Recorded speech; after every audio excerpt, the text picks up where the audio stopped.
We have a cast I think has more awards and more award nominations than any single cast we've ever put together.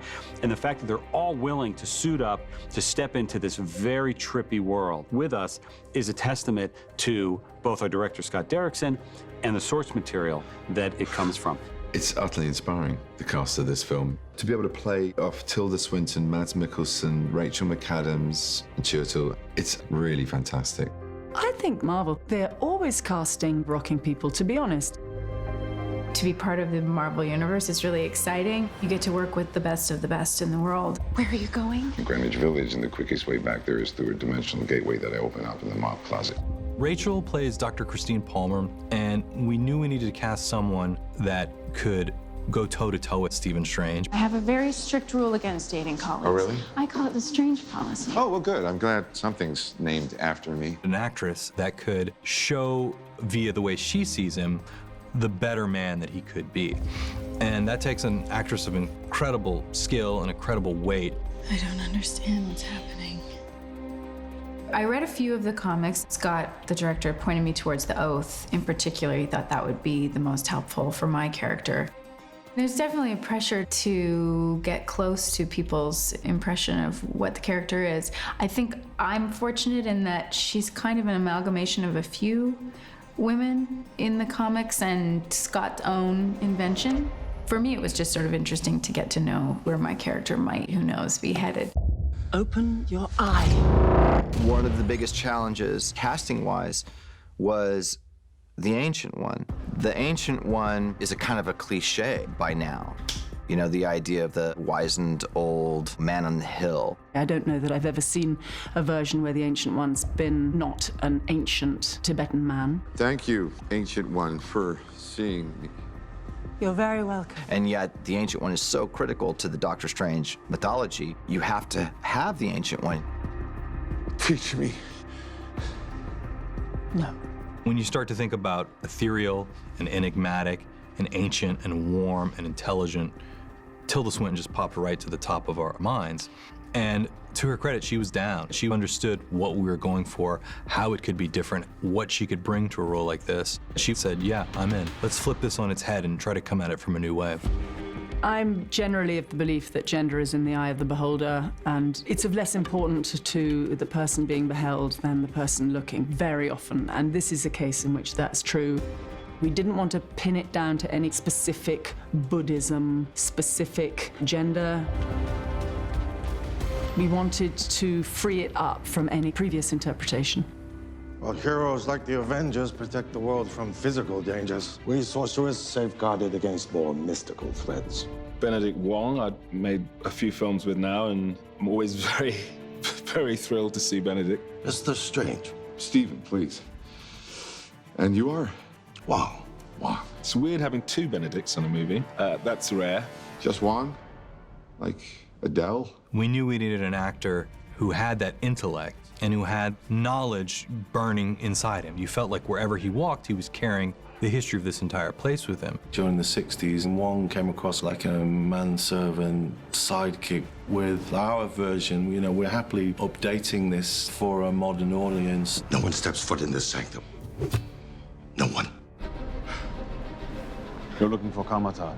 When it came to casting Mordo, I just wanted to find an actor who could work at the deep levels that an actor like Benedict works at. As soon as Chiwetel came up, we all wanted him. He's so good and so complicated.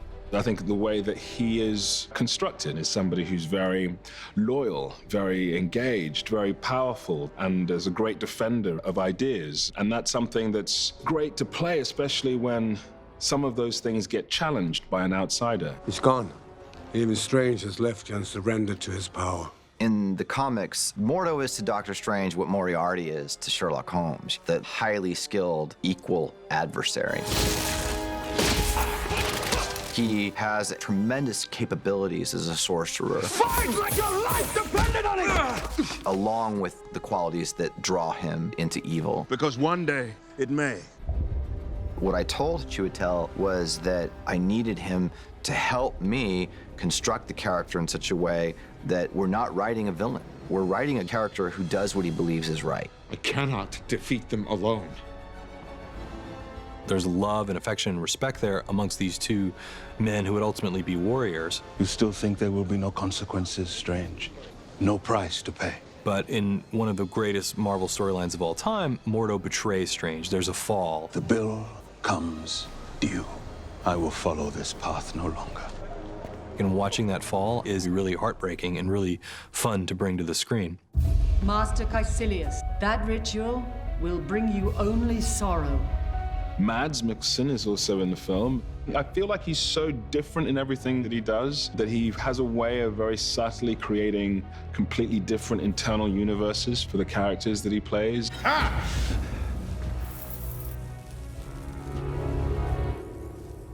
You don't know how to use that, do you? Mads Mikkelsen is a one-of-a-kind actor. He has an incredible presence, an incredible look, completely unique to himself. I can't think of anyone else in the history of cinema that is quite like Mads. Mads Mikkelsen, he has brought a depth and dimension to his character. When you have an actor who can portray complexities that you understand are not just motivated by good and bad, it's something we as an audience can relate to a little bit more and understand a little bit more. Caecilius is caught up on the wrong side of the river. He believes if he's going that way, the world will be much more beautiful and all his questions will be answered eventually. This world doesn't have to die, Doctor. This world can take its rightful place alongside so many others as part of the one, the great and beautiful one. We can all live forever. Most of us, we grew up with Marvel, right? And most of us see Marvel as a fantastic piece of art. So for us to be in one of the films is not only a childhood dream, it's also an adult dream. Because the stories are dealing with big questions. You know, who am I? What is the universe? Good and evil. And action! Just a little higher. Being able to work with all those amazing actors just raises the stakes and allows the audience to suspend their disbelief. One of the things that I think is great about Marvel movies is that you find yourself rooting for characters because you understand them. And it's not just that they are superheroes. You like them because of who they are, not sort of what they are. You know, these things are fun enough in themselves, but when you've got a cast like that to play with, it's just bliss.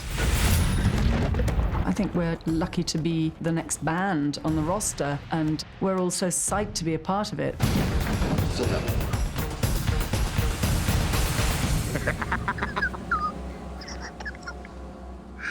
It's funny.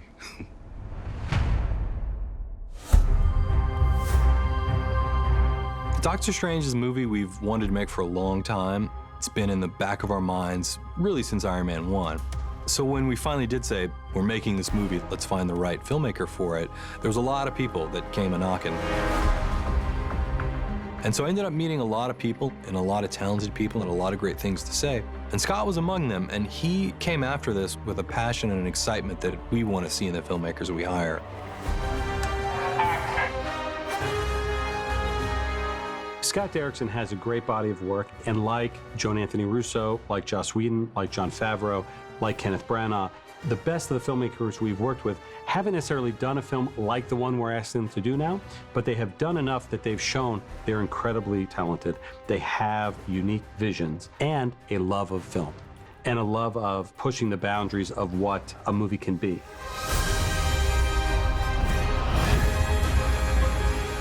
When you look at Scott's work going back to the earliest days to his most recent films, he is always playing with genre. He's always subverting that genre. Sometimes he dives right into it. Sometimes he twists it. That's exactly what we love to do at Marvel.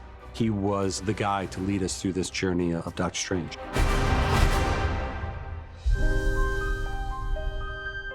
Doctor Strange has always been my favorite comic book character, not just in the Marvel universe, but in all of comics. Primarily, I think, because of the seriousness and gravity that the comic gave to the idea of mysticism. To be able to explore other dimensions and bring other dimensions into the cinema for audiences to experience. I mean, my God, what could be greater than that? And then when you look at your hands, it's straight, yeah, like that. Okay, let's shoot this, guys. 21 bacon, take one. It's a well-oiled machine here. I mean, it doesn't ever feel like it's big. He's somehow made the set feel quite intimate. And I think his enthusiasm and passion for the Doctor Strange world is very evident. I think Scott's one of the main reasons that this project attracted such a brilliantly talented cast. He's great on process. He's really good on going through great volume of detail about characterization. You really feel very safe in his hands about who you're playing and why you're playing what you're playing. That's great. That looks really cool. And all those kind of acting questions are very easy to talk to him about. Whatever feels natural, we'll move to you. Okay. So don't worry about the camera in terms of just if there's a version of continuing to move that feels natural. Yeah. He's very open to this sort of minutia that can sort of drive some directors mad, even within having to work on this extraordinary kind of epic visual scale and these incredibly complex and big ideas. Freeze for a moment, and then I would drag it out slowly, and then you just slowly start to recoil from back away from him, and that gives us a nice cut. A lot of the movie that we're making to this day were based out of those early conversations and ideas from Scott saying, you know what we should do? We should do this. And in ways that kind of cracked the story open for us, where we're like, oh, it took things that we were daunted by, that we knew would be tough to necessarily crack and figure out how to update for modern audiences, and sort of showed us the way. And that gave us a lot of confidence that not only do you have a lot of excitement and passion and enthusiasm for the project, you also had a ton of great ideas. He's really infused it with a lot of humor and light touches as well. I mean, there's lots of explosions and fun things for the kids too, but I think it's got a maturity to it. Teach me. I get up every morning and I can't believe they're letting me do the things we're gonna do in this movie. Cut. Awesome. It's an attempt to create not only a broader universe for Marvel characters and Doctor Strange himself to inhabit, but it really is an attempt to push the ball forward when it comes to what audiences can expect to enjoy from tentpole movies. That's an ambitious goal, but that's what we're doing.